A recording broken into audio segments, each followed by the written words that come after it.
Зимата е период кога помалку се движиме, а повеќе јадеме и тоа најчесто потешка и помрсна храна. Па доаѓањето на пролета е одличен поттик да се исчисти телото од штетните материи и отрови кои се наталожиле во зимскиот период. Експертите велат дека пролетната детоксикација на организмот не само што ќе не направи поздрави и поотпорни, туку ќе помогне и во намалување на вишокот килограми кои се наталожиле во зимскиот период. Според експертите, ако сме во добра здравствена состојба, нашето тело ќе се справи одлично не само со детоксикацијата, туку овде се мешаат и други фактори кои влијаат безусловно. Загадениот воздух, водата, храната. Сите тие водат до зголемување на вредностите на штетните материи во организмот. Исто така детоксикацијата или чистењето на организмот ни помага да ја вратиме енергијата, да се ослободиме од поспаноста и заморот и повторно да воспоставиме рамнотежа. Неправилната работа на организмот може да предизвика многу тегоби, а за да не ни се случи тоа, потребно е од време на време да направиме детоксикација на организмот.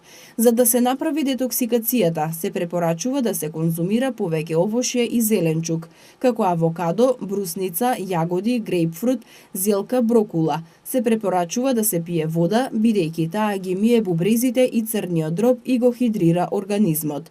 Исто така, нутриционистите препорачуваат да се конзумира повеќе лимон, бидејќи лимоните се одличен избор за сокови и салати, затоа што содржат витамини и антиоксиданси.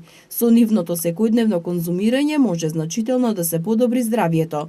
Покрај овошјето и зеленчукот, за детоксикација на организмот се препорачуваат и чаевите, но не сите чаеви, туку билкарите за оваа намена препорачуваат посебни видови чаеви со комбинација на билки за чистење на организмот. Таквите чаеви не содржат кофеин.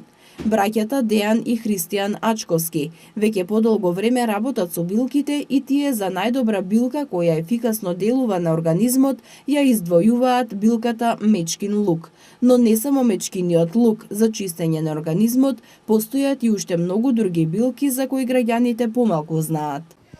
За пролетно чистење прво и основно што би ви препорачале тоа е мечкиниот лук. Не за џабе мечката излегува од кибернација, се разбудува од сон и оди прво што го бара мечкиниот лук. Зошто?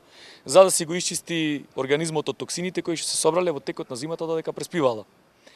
Освен тоа, многу е добро пролетното чистење да се направи со глуварчи, салата од растенијата од глуварчето, а постојат уште многу билки кои што можат да се искористат во секое време за детоксификација, а не само на пролет. Ние ги користиме лично адаптогените, ашвагандата, астрагалусот, златниот корен, миртата.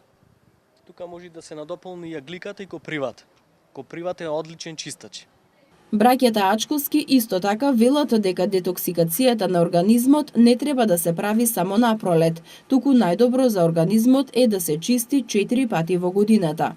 Да се врши детоксификација на организмот може 4 до 5 пати, може и повеќе, меѓутоа толку е сосема доволно за секое сезонско време по едно чистење на организмот.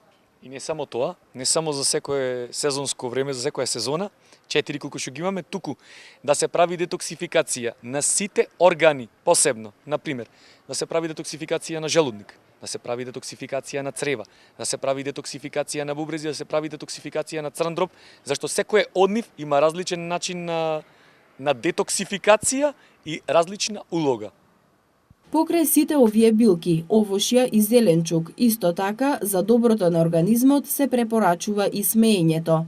Не без причина луѓето рекле дека смеењето е најдобриот лек. Во најмала рака ќе ја намалите тежината на стресот кој го носите на грб. Одделете дневно барем по 30 минути за физичко оптоварување. Потењето е многу добар начин да го прочисти вашето тело од токсините и дури од тешки метали.